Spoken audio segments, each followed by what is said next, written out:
DiPiano from Femme Pharma, and you are listening to the Love Mia Vita podcast. Today, my guest is a distinguished nursing practitioner, Dr. Shawana Moore from Emory University in Atlanta, Georgia. Dr. Moore, it's a pleasure to have you with us today.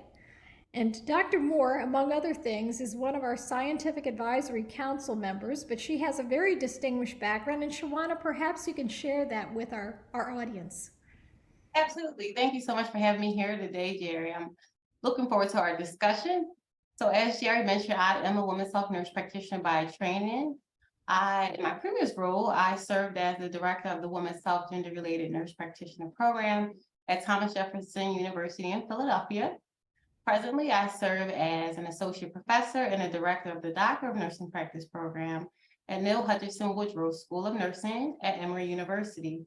And in this specific role, I am assisting with preparing the next generation of advanced registered nurses to really translate knowledge, evidence, and data to really transform practice and how we impact communities overall. I also serve as the president of the National Association of Nurse Practitioners in Women's Health. We're the leading organization for courageous conversations around women's health and gender-related health care. So for over a decade, I provided women's health and reproductive health care services to underserved populations, specifically within the Philadelphia, Camden, New Jersey, and now within the state of Georgia area. I still practice clinically at the Center for Black Women's Wellness that is located here in Atlanta, Georgia. So Dr. Moore's CV weighs a ton. You can imagine that she's accomplished quite a lot in her very young life, and we're so delighted to have her here with us. Today's topic is going to be something that is near and dear to everyone's heart, especially to healthcare practitioners. And really but it really is something that we all need to practice, and that is self-care, wellness, and mindfulness. We need to do this in our everyday living. And sometimes that's difficult, but we have to be intentional about it, because when we suffer, we cannot be a person for others. And I know Shawana understands that, because let's face it, as a doctor of nursing practice and as an educator and as a mom and as a wife, she's taking care of a lot of people. So she is eminently qualified to speak on this topic. So, may I call you Shawana? Absolutely. So, Shawana, let's start with self-care, because there's so many different parts of self-care. Why do we need to take care of ourselves? What's so important about self-care? So I like to compare this to when you're on a flight and they tell us, put your mask on, your oxygen mask on before you help others. So in order to be the best person you can be for other people, you first have to take care of yourself. And it really has to be a holistic approach. So various aspects that includes your mind, your body, your spirit, all those things need to be taken care of in multiple layers. And it's something that you have to really be intentional about on a regular basis. I always tell people, if you're not well, how can you excel in any area of your life? You know, you have people who are really career driven and professional driven. And like, if you don't take care of yourself, you can't be the best career driven individual, right? So everything has to always start internally within self-care from various aspects. And I always say the 3 focus points are mind, your body, and your spirit. How are you keeping those things well overall?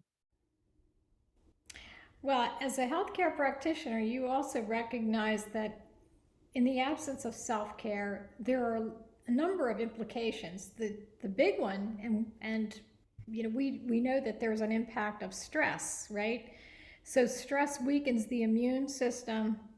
There is an impact on your GI system, your gastrointestinal system. So when you have, whether it's irritable bowel or constipation or inflammation, and then there's the biggie, which is cardiovascular disease. So all these are mediated by stress, but it goes beyond that, because there's so many different elements to to self-care. When we're taking care of each other, we feel good. That's kind of the number one reason, right? It makes you Yeah. feel good when you take care of yourself. And we Yeah. underestimate that. No, I think that's so important. I'm like, you hit on some really important points, Jerry. That stress is so key. It hits down to a cellular level within our bodies and can contribute to so many disease processes that we're not even aware of. I look at stress as a silent killer over time. So the more and more impact we have with stress, the more likely we may be have a higher risk of being potentially diagnosed or at risk for different disease processes or conditions. So ways to minimize your stress is self-care. I tell people therapy should be a mainstay of your healthcare, right? And then your self-care as well. Some people think you only go to a therapist when something's wrong, but I say, no, no, no, you have therapists to help support you within your self-care journey. Is somebody that's professional that you can talk to. It doesn't have to be about problems, it can be just dialogue. So I think it's important to have tools within our toolbox that help us contribute to self-care. So I'm like, I fully support therapy when it comes for our overall mental and emotional state, right? Other things in terms of what do you enjoy doing? So for me, I love walking.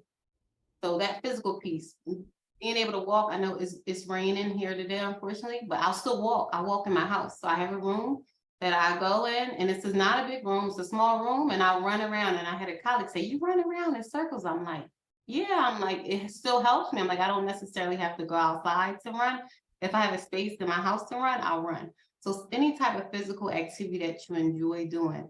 I even started like my Apple Watch, I'll dance because you can put the dance thing on and I play music in the house and I have a 6-year-old son and we'll just dance. And that helps with my physical, right? And that's the part of self-care. The other thing I recommend is if you have the opportunity to know how to do your own facials are wonderful. Or if you have can afford to go to a place where they can do facials, those are so relaxing. So I've learned how to make my own little kit of facial products, right? And I do my little facial routine. I don't do it every day, but at least 3 days out of the week.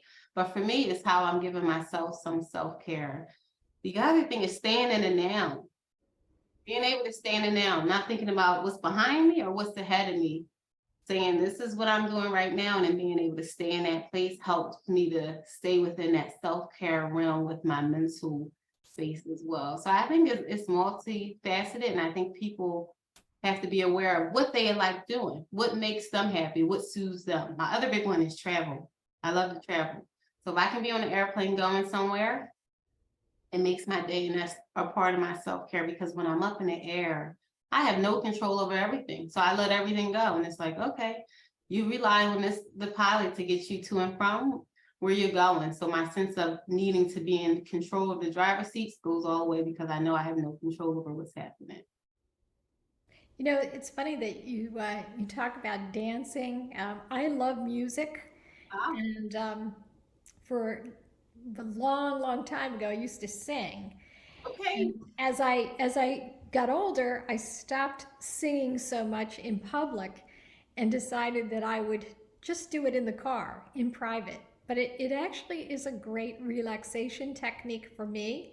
And it helps me to reconnect with the things that I really love, whether it's jazz or ballads. I still haven't mastered sort of the heavy metal rock and roll that I grew up with, but singing really does take me to a different place, and and then you try to hone your skills. But those are the things that are part of that self-care routine, finding something that you love, finding something that sort of keeps you in the here and now and distracts you from this desire to always be in control. Because let's face it, somebody else is in control. It's a higher power that's in control. Whatever you believe is what you believe, and that we know that if you can turn it over to a higher power, that's also a good thing. You use the analogy of the pilot, right, in the plane.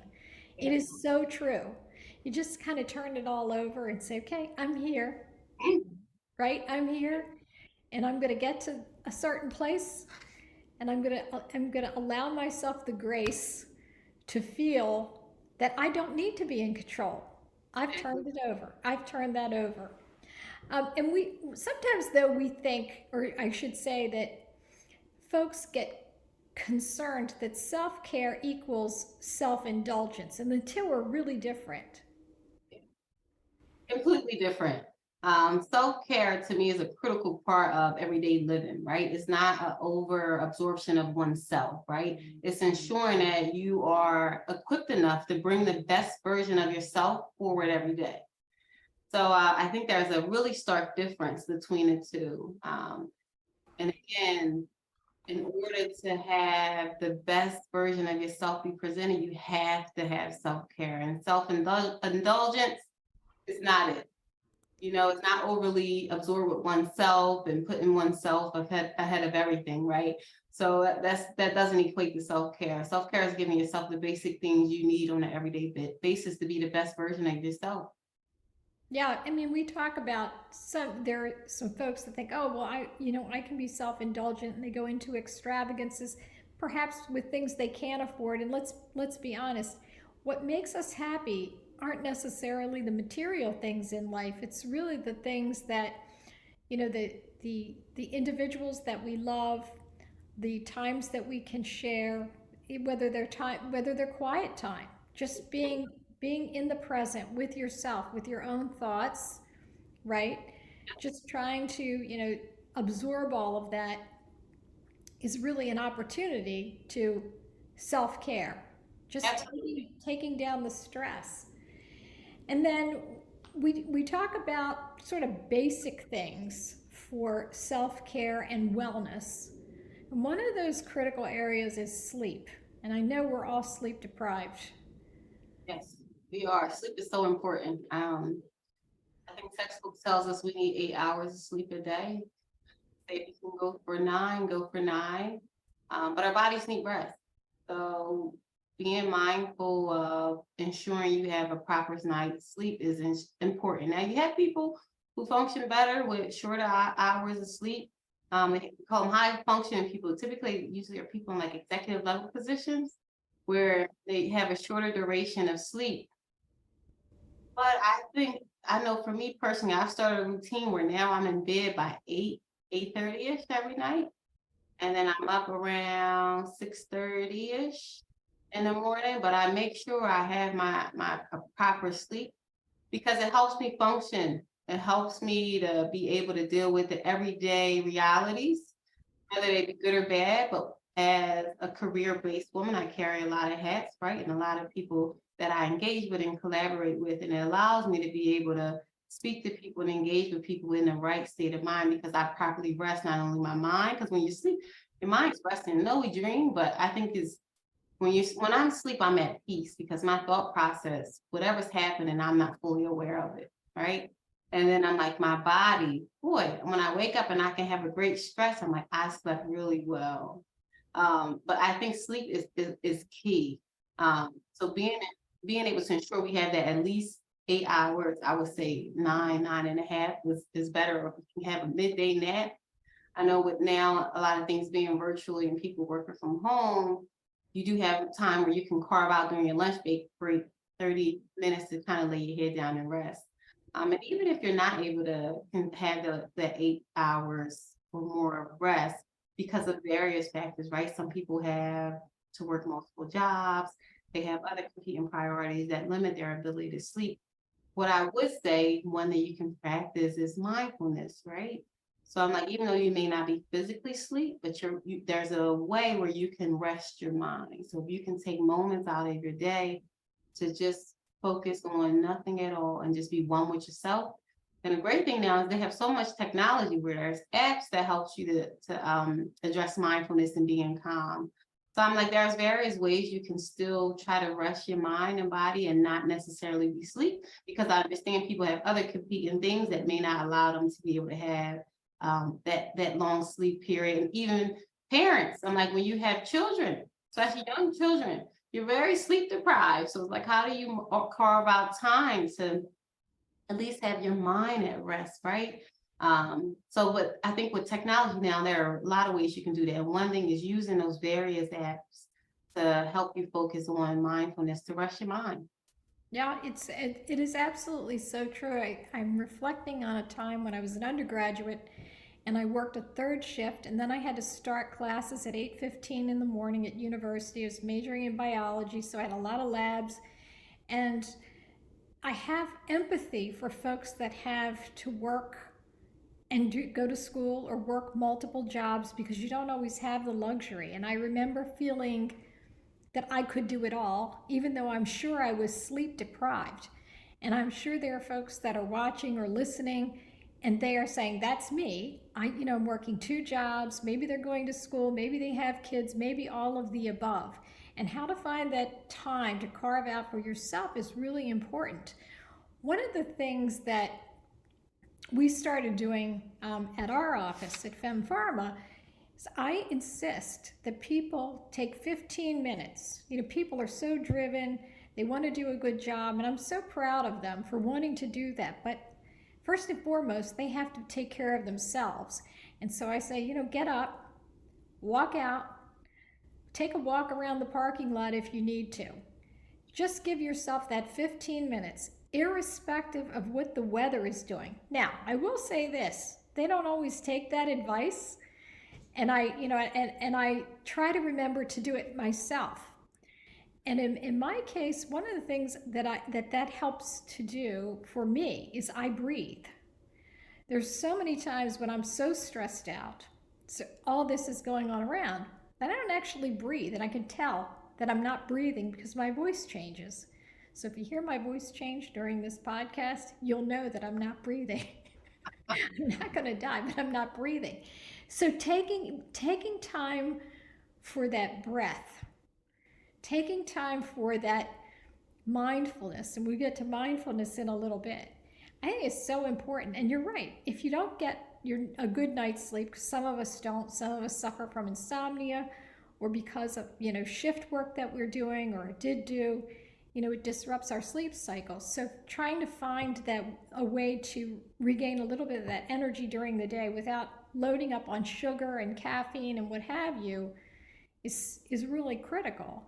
And we're going to talk about diet too, because we know that you have to eat well, right? You have to nourish your body.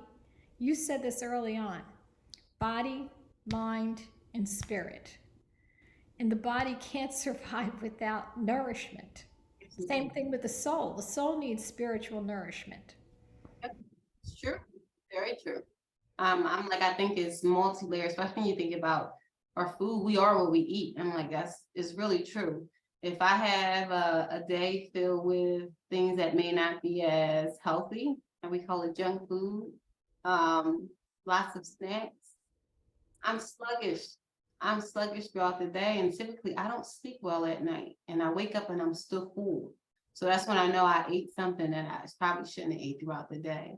But when we give our body things that help us re-energize ourselves, that really helps fuel us to be productive and active. And I'm like, and it shows physically too. I'm like, it's great. I know people always say green leafy vegetables, but having a diet rich in vegetables is important. Lean meats, excellent, right? Or fish, right? I don't eat red meat. It's nothing against red meat. If you eat it, great. But I would say probably limit how much you eat, and choose the leaner red meats if you do. Fiber is excellent. Water is so important. I say water like I'm from Philadelphia. Philadelphia. I'm like, listen, I grew up outside of Philadelphia. We say water, okay?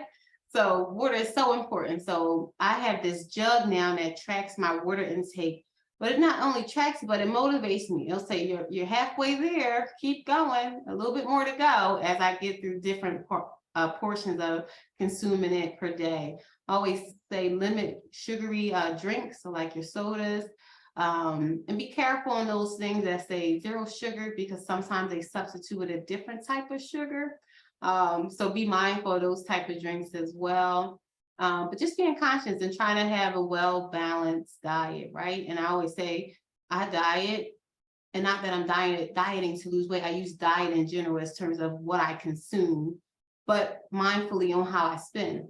People say it costs a lot to eat healthy, but I think it costs a lot to eat in general. When you think about the prices of how groceries have gone up significantly over the past few years is quite expensive. So I think being mindful on how you shop and not thinking, oh, I have to make a certain amount of money in order to eat healthy. That's really not true. You just have to look at your online to see what's on sale, the circulars that come in the mail, and just be mindful of the choices that you select. But I always say you can eat healthy on a budget because it's sometimes the same amount you'll spend for food that may not be as healthy could be the same price for something that is healthy. It's true. And if unfortunately, there are folks that live in food deserts, right? So there's not an abundance of choices.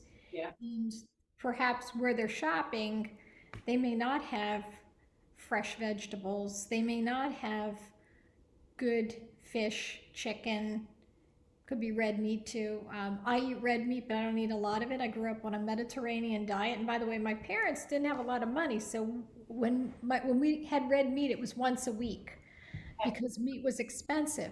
But it's interesting. My mom managed to use a lot of vegetables and legumes, and in my case, because I'm Italian, pasta. Okay. Um, but we ate well in spite of the fact that we didn't have a lot of money growing up, and I really think that that was the intentional nature of providing the best possible food within our budget. So they'd go to the market, the fresh produce market, and they would pick up their greens. They would pick up their legumes. Sometimes the legumes were in a can, right? It's okay. My mom would rinse them out long before we ever thought about salt. My mom would rinse the legumes to get rid of some of the saltiness. Okay. And she would prepare them the way that she wanted with onions and things of that nature, fresh garlic and onions and so forth. And that's the way we lived. We lived within a budget. We had to live within a budget. But you are absolutely correct that you can live within your budget and still eat healthy. I would argue that if you're going and you're eating a lot of fast food, you're probably spending more than you need to, and certainly you're not doing much to improve your health. So it takes a little bit of time. It does take a little bit of time, but it's worth it. That's part of self-care. Absolutely. And I think you hit it on right is almost like conscious planning, like you're planning out how you're gonna shop, right? When you are selecting your food choices. So I'm like, that's so interesting that your mother knew, like, I have to take thought off of these and prepare them the way I want to prepare. I think that gives a great example of ways we can use what we have, right? To accommodate where we are presently within our lifestyle to still be able to make healthy choices for ourselves and our families. Yeah, absolutely. We talk about, you mentioned diet, you mentioned some of the exercises that you do. Exercise is super important as a stress reducer. It also raises our endorphins.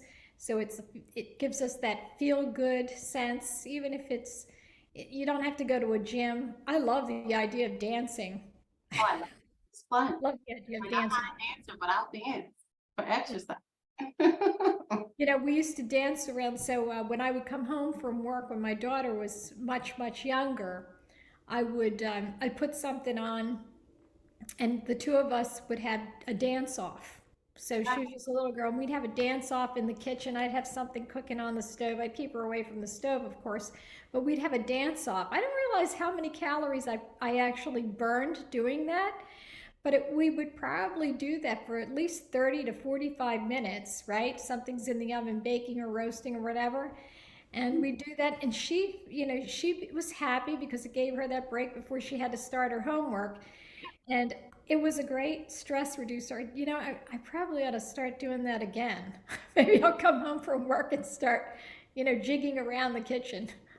It works. I'm telling you, Jerry, I've done some interesting things to start to dance with my little 6-year-old. I'm like, we put on music and we just start dancing around the house. We just go. We take breaks and then we'll go back to it. Yeah, it's really good. So again, when you think about exercise, you don't need to think about a treadmill. You don't need to think about an elliptical or a gym. You can do the exercise in your home, walk up and down the street, walk up and down your driveway. If you live in a city and you can, avoid public transportation, maybe you could walk one way to work if it's possible and take public transportation on the way home or vice versa. But Absolutely. there are lots of different ways to get in a little bit of exercise and take in some fresh air and see the sights. And yeah, it's these are all ways in which you can relieve that stress. If you had a terrible day at the office, just get on your bike. You know, like I agree. And I think is what's the most comfortable way to get you moving. So I have a colleague here at Emory, and she used to say, "Oh, Shawana, like, how do you exercise? Like, I can't find time to go to. I go to the gym, and I have the little people." And I was like, "No, just put your sneakers on and go outside." I said, "It works. Put your shoes on and go outside." And a few months later, she said, "Shawana, that was the best advice you ever gave me." She said, "All I do, I put my sneakers on and then I just go for a walk." And she's been walking like about a mile to 2 miles a day. Um, she took away her barrier. So her barrier was getting in the car, driving to the gym. When you take that away, it got her directly able to access the exercise. So I always tell people, what's the easiest way to get you moving? Figure that out, and then it's something that you can continue to maintain. So for me, it's putting on my shoes and either start walking or dancing with my little guy around the house. It takes little to no effort to do. It's just a conscious decision that I choose to make on a regular basis. But I always say, what gives you joy, and what's the easiest way to get to that joy? I love that. What gives you joy and what gets you to that goal. And that's important for us all to remember, right? So I have to be honest with you, I was never a gym person, and working out at home, even if it's walking up and down the driveway or walking up and down my street, same thing. Even if you don't have fancy sneakers, just put your shoes on. Just put your shoes Put on. your It shoes doesn't take on. a special shoe to get moving. In fact, when I'm in the house, I don't run with shoes on. I run with socks because we have hardwood floors, and I just run with my little slip-proof socks around the house. So I'm like, whatever you have that allows you to be safe and exercise or move, that's all it takes. And then there's relaxation. So we talk about eating well. We talk about, thinking about a good diet and a diet that's within your budget, trying to keep the best nutritional value in mind within your budget. And then we talk about some sleep, but we talk about relaxation. I think we covered some of the relaxation. There are probably some techniques that you would recommend in terms of relaxation that perhaps our listeners may not be aware of. But I know you're very creative, so. Yeah, so right now, what's happening outside of my window is a form of relaxation for me. So it's the sound of rain. So rain. So not necessarily natural rain. For me right now, natural rain is happening, but I have a music app on my phone where I can listen to relaxation music. And most of it is using nature sounds or classical music. More so than nature sounds, I tend to identify with more when it comes to relaxation. So that gives me great peace of mind. The other thing is I'm starting to have a niche for art, Hmm. and it gives me lots of relaxation. So I am signed up to take a pottery class with one of my colleagues to learn how to use ceramic to make different items. So I'm starting to realize a connection with art and relaxation. I was in a leadership program at my time at Thomas Jefferson University, and we went to the Pennsylvania Academy of Fine Arts. And we did various art techniques, and I found so much relaxation in drawing, like looking at a sculpture and then drawing that and then creating my own title or interpretation of it. So relaxation doesn't necessarily mean you're sitting in one space. You could be actively doing something that actually allows you to relax. So for me, is engaging with different art as well as listening to natural sounds, either in the moment where it's live, like hearing rain, or if I can be by an ocean and just relaxing, hear the ocean. Fortunately, now in Georgia, I'm not close to the ocean anymore. In New Jersey, I have closer access, but I always have access to music on the app that allows me to hear ocean sounds. So I think it could be a variety of things.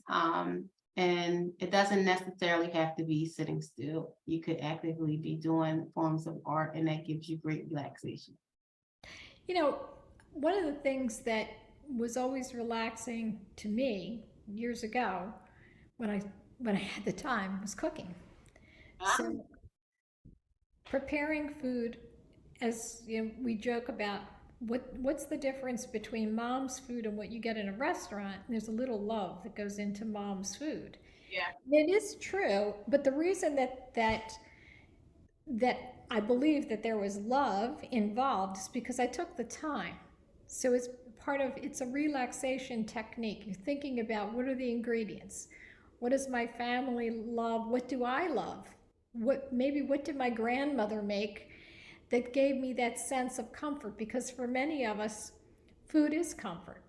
yeah. You know, we talk about Italian, the Italian comfort foods. And what were the Italian comfort foods? And they were, this soup that had little meatballs in it. My grandmother used to put the little tiny pastas in the soup, but the little meatballs she made by hand. And so we think about those sorts of things. It takes time. You're not rushing through it. You're taking time. You're being intentional about it. So that's another form of relaxation. You mentioned art, and if you think about your children, if you have children, but if you think about what children like to do, they like to color. And when they're coloring, they're in a zone. And it is a form of relaxation for them because they want to stay within the lines. They're choosing their colors. Doesn't matter what colors they use, right? They can color a flower multicolor. It doesn't have to be something that even resembles what's in nature. The point is they're using their creativity and it takes them away from all of what's going on around them. So same thing happens to us. It's finding that way to just take it back in, absorb it, and not let anything else interfere. Focus on the moment, focus on the present. And it is a great form of relaxation. I love the idea of what you're doing with your creative skills in pottery. Yes, I'm looking forward to it. I was inspired by one of my friends, and I'm like, you know what? I think that would be a great form of relaxation for me. And I'm like, I'll get to bring back some nice ceramics for the household. Yes, absolutely. And who knows, you might even display them somewhere, Yeah, right? Depends on, you may find that this is something that really inspires you to want to show off your great talent. So who knows where this will lead? yeah, I'll have to keep you posted. Yes, you will have to. Then we talk about self-compassion, and that's an interesting one. Oh, I love that one. So my name is Shawana, and the meaning of my name is Grace in Swahili. So I tell people all the time, you have to give yourself grace. You have to take it easy on yourself. I say you have the world that'll critique you, right? So why would you give the extra burden of critiquing yourself? Be gracious to yourself, be compassionate to yourself. Because you are your first thoughts of yourself, right? And yet this world is going to form their opinion. And how do you make sure that you can stay with your own thought process and value of yourself if you're not compassionate to yourself, if you don't give yourself grace, right? So I tell people all the time, even in my leadership roles, I've had discussions with executive level leaders, right, that I collaborate with, and they'll make a little mistake, and I say, it's okay, give yourself grace. We can get back to that at another time or send it to me later. You do no good when you so hard on yourself. I'm like, you have the world that'll likely do that in various forms. So you do no good by doing that to yourself. So I'm a firm believer in being compassionate to yourself and giving yourself much grace throughout your day. Because we're human beings at the end of the day. We were not made to be perfect and we'll never be perfect. But I think the biggest thing is loving on ourselves, giving ourselves grace, and really being compassionate to ourselves. And that other thing is, when we're able to give that gift to ourselves, we can really give it to other people. So it works two ways. It's a good reminder. So if you think about the way you would treat a friend, so most of us have a special person in our life, right? And When you think about the way you treat your friend, are you your best friend? Do you treat yourself like you treat your best friend? If your best friend screwed up, let's say it was an epic failure, what would you say to your best friend? You'd give your friend, I hope, you'd give your friends some grace. Or you'd say, listen, show yourself some grace. But we don't often say that to ourselves. So it's self talk. It's like, okay, I'm not an awful person because I did whatever. I love Yeah, that. Give yourself some grace. important. The self compassion is really key. Yeah. Um, and at least I think that it helps with our physical well being as well because it takes that stress down. When you show yourself some kindness, when you give yourself some grace, you're less hard on yourself, so it reduces your stress. Absolutely, which all goes down to your cellular level. I'm like, it's a trickle effect, right? So I'm like, everything starts and begins with our mind, right? So I'm like, you can bring an idea forth or kill an idea all within your mind. So it's such power in that, right? So if we can give ourselves self-compassion, right? Of course, you're not stressed, you're not worried about, oh, I'm not good enough, I didn't do this great enough, I fell here, right? So that stress level goes down, right? So you're not producing all of these enzymes that contribute to increasing your stress level, right? So I'm like, it all has a trickle effect, right? So one thing impacts the next thing. So the more we can love on ourselves, right? I think it has an impact for us physically, emotionally, and even how we engage with other people. Like your high level stress, you don't typically engage in a positive way. You may avoid being around people, or when you are with people, you may be short tempered, right? You may not have productive collaborative relationships to focus on various projects. So I think it has a lot of impact, whether it be good or bad, depending on what we choose to do. Yes, it does it does make an impact on other people because we know if we're not showing ourselves some grace and we are tense and we are on edge and we are feeling like we are a terrible human being, we don't show up for other people the way we should show up for other people. So you're right, it's a two-way street. There's a lot of reciprocity in that conversation there.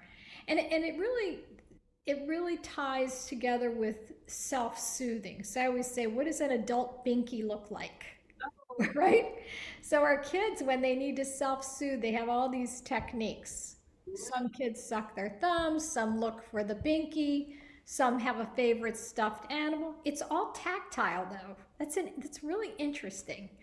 So it's all around the senses, the self-soothing. Perhaps if we practiced a little bit more self-soothing, we would actually, that would facilitate us giving ourselves that self-compassion. Yeah.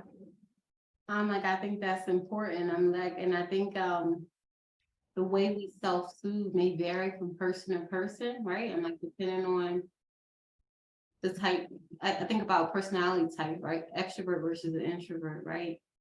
The technique that they would use was for self-soothing may be very different for me. So I had to learn to be extrovert. I'm an introvert by design. That's how I came in the world. My mom said, I used to worry about you all the time because you didn't do anything inside. You didn't move around. And I said, okay. So this was in me a long time ago. I was very quiet, but I learned how to be an extrovert. But my point is saying that is for me, self-soothing is a quiet space, quiet time, being able to be one with myself, to think clearly, right? That's how I'm able to self-soothe. Whereas an extrovert, or shall I say my sister, we're like night and day here, she self-soothes with being engaged with other people. So her self-soothing is more so with the audience. If she's alone, she doesn't feel as well. But if she's engaging around people, that helps her soothe herself. Where I'm the opposite. I'm like, nope, I need some me time to soothe myself, and I need to be in a quiet space. So I think it's different for every person. And it is true. You mentioned earlier in the conversation that you do a facial at least 3 times a week, and that's very tactile. So that's where you're touching your skin, you're massaging your skin, you're connecting with yourself. And I can imagine that, by the way, I'm an introvert too. So I'm happier, and I can do this, but I'm happiest when it's just me doing something quiet. It's all right if my dogs are around. I love my dogs and my grand cat, um, but but I'm much more comfortable. And for other people, as you said, with your sister, it's something different. She's energized when she's around people, and that's the way she's self-soothed. Maybe they give her the sense of comfort. And it ties into being self-aware. So all this ties into, do you know yourself? Do you know who you are? And then how you show up for other people. And I think that's what you were getting to earlier. You know yourself. You are self-aware. Important. I think it's one of the greatest gifts you can give yourself is being self-aware. Um, and fortunately for me, I was able to go through leadership development that allowed me to take these different assessments and tools and work with executive coaches to help me become more self-aware. You don't need that full package to do it. I'm like, there are a lot of resources that are free online that allow you to help become more self-aware. But I think it's one of the greatest gifts, again, that you can gift yourself with is having a sense of awareness of who you are. Because once you know who you are, there's nothing or no one that can take that away from you or make you think otherwise. There's a gift in and of itself of being self-aware, as it gives you a level of stability, a level of comfort and confidence to be able to walk in any room and be able to be comfortable in that space. And I've learned that over time. When I was earlier in my career, I used to be so reserved and uncomfortable in those spaces because I didn't think I belonged. But that's because I didn't know who I was fully. And once I became self-aware of who I am as a person and the gifts and attributes that I bring to the table, you can put me in any room and I'll engage comfortably because I know exactly who I am. And I'm comfortable with that. And it's how you show up for others. So the way you're perceived by other people is part of that self-awareness. And I completely agree with you. Until you really figure out who you are, it makes it very difficult to feel comfortable in a room with other people, right? Because you're not sure whether they're judging you. If you're an introvert like we are, if you're an introvert like we are, perhaps people think, oh, well, this is a person who is reserved. And that's okay. Yes, you are reserved. It doesn't mean you don't like people. It means that you're reserved. You'll speak when you find that it is important to speak, and you don't necessarily have to be the one leading all the conversations. You don't need to speak just to hear yourself speak. So there's the level of self-confidence that comes with knowing who you are and then being able to present yourself to other folks. So self-awareness is a part of self-care, just figuring out, how you are comfortable in your own skin. So I think that's certainly key for me, and I had to learn that over time as well. So I wasn't really sure who I was. I'm not sure if I even know that now. So I'm a work in progress. I always say that I am a work in progress. I think it's a continuous journey, right? We get like a baseline, but I don't think it ever goes away. It's something that you always check in on, right? Because we're always growing and evolving individuals. I think once you get that baseline, like this is who I am, you continue to grow from that point. But I know for me, it wasn't until I realized this is who I am. This is what I bring to the table. And I'm comfortable with that. That I felt comfortable with myself among other people, right? And I think it's just such beauty in it. Absolutely. And you said something earlier about working with a therapist, and Mhm. I completely support and agree with that. If it's something that you can find in your toolkit, which is to use someone, whether it's a licensed clinical social worker, a psychologist, someone who you can speak with, who you can bounce ideas off of. It is also part of self-preservation, Yes. and that is so important, right? How to deal with the emotional roller coaster that we sometimes experience, right? Life isn't always a straight line. It ebbs and flows. Our relationships ebb and flow, whether they are with our, partners, our love interests, our children, our parents, our friends. And sometimes it becomes difficult to cope with these things on your own. And if you're finding that that is difficult, if you're fortunate enough to find a good therapist, they are worth their weight in gold. And they can potentially save your life if you are teetering on the edge, right? So I'm a big believer in cognitive behavioral therapy. And I do believe that it's not just a luxury. It's become more of a necessity, more so today than ever with all of what we are confronted with. So, yeah, I think self preservation and cognitive behavioral therapy and really thinking about how we adjust to some of the emotional difficulties that we are confronted with on a daily basis, it's really important. Absolutely. I think therapy should be the mainstay of any individual's life. And I know in certain communities of people, therapy may have like a taboo, and it may be something that people don't talk about or don't think is something that should be a part of our overall wellness as human beings. But boy, I tell you, if somebody would told me early on in my life to have a therapist, just to have a therapist, I think a lot of things that I may have navigated alone, I would have had additional support to guide me through that. So I encourage therapy as just a part of your overall wellness for yourself. Absolutely. It's you indicated that you wish you had had that person. I feel the same way.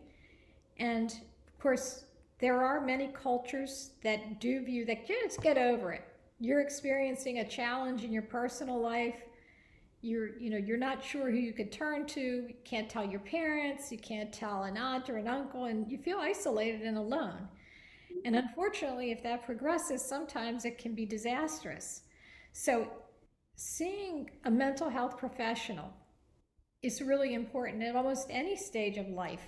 And there are certainly ways in which you can access mental health professionals, even if you don't feel that you have all the resources that you need.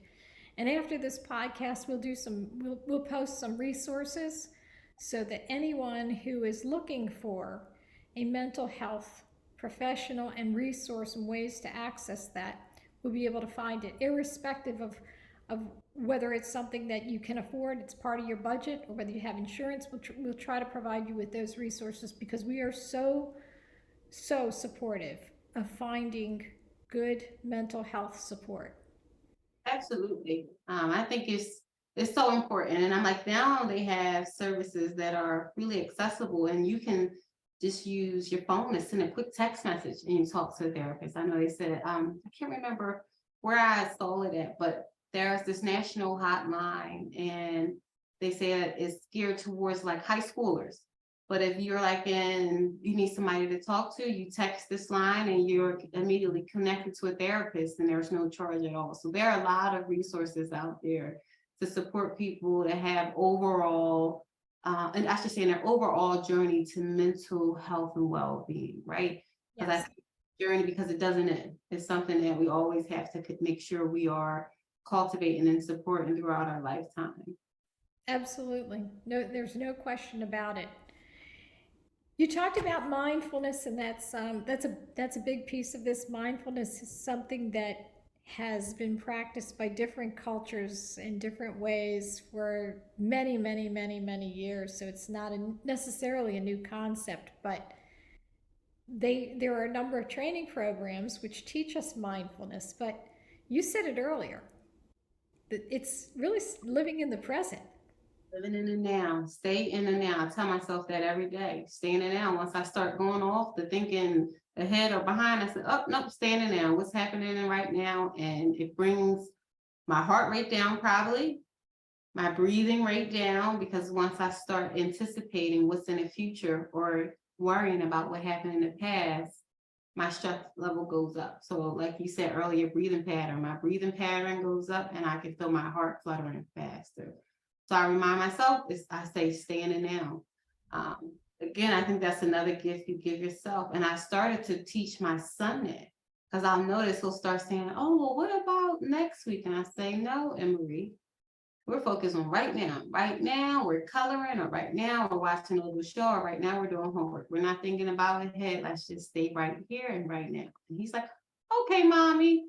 It sounds simple, right? But I think the impact that it gives our bodies and our mind really does us some really good. Just stopping, taking a deep breath and focus on what's occurring now allows our minds to slow down, which I think has an impact on our physiological effect of that stress level potentially go up once we start to think about all these other things that are not currently occurring. You know, when mindfulness was first brought to Western culture, it was really in connection with physical illness and specifically in chronic illness, right? To teach folks how to deal with their stress with their chronic illnesses, because to your point, it's what did I do? How did I get here? There's nothing you can do to change that. You got here the way you got here. So you can't change the past, and you have no idea what's going to happen in the future. So again, it was the projection around what's going to happen to me in the future, the what ifs. And the what ifs don't matter, because what is the probability that this is going to happen? We don't know. We don't know. So the only thing that you can do is live your best in the moment. That's not to say that you don't plan, but it's really keeping you're absolutely and positively focused on what you can do in the here and now. Right now, these things are happening. This is what I have to work with. And you know, if anybody is listening to this and they know that serenity prayer, I always remind people that serenity prayer is for a much broader audience than those that are dealing with abuse, substance abuse, or any type of substance abuse. It really is for a broader audience, right? You have to have the serenity to accept the things you cannot change, courage to change the things you can, and wisdom to know the difference. And you notice that I didn't speak about God, even though that is my belief. But whatever higher power you may believe in, just know that that higher power, right, gives you that grace, gives you that courage, gives you that ability to deal with it in the here and now. Yeah, I think that's powerful. Very powerful. And that really is the essence of mindfulness, and it's something we should be practicing every day. I know it's tough. Sometimes those of us like you who are planners, who have, you know, large careers and, you know, lots of responsibilities, both externally and in your own home and family, it's tough. But I think that's so true. And the other thing I think helps with that is having somebody in your circle who helps you brings you back into reality. And they bring you joy in a very different way. I think we should bring ourselves joy. But having somebody who reminds you of this is the reality of where you are, and they have the ability to bring you and show you joy around you is so important. So having those that can uplift you, I think is helpful and remind you to stay in it now. I think it's always nice to have that support system as well. yes, if you're fortunate enough to have someone or a group of folks that can do that, you are definitely blessed. Yep, I agree. Blessed. So one of the goals maybe find that person. Mhm. Maybe that person's right there in your household. Could be your children. Could be your partner. Absolutely. I'm like, it's a beauty to be able to have that. Because like when you're going left off the side you shouldn't be on, to have somebody to reel you back into the reality of what's happening now. It's a true gift to have.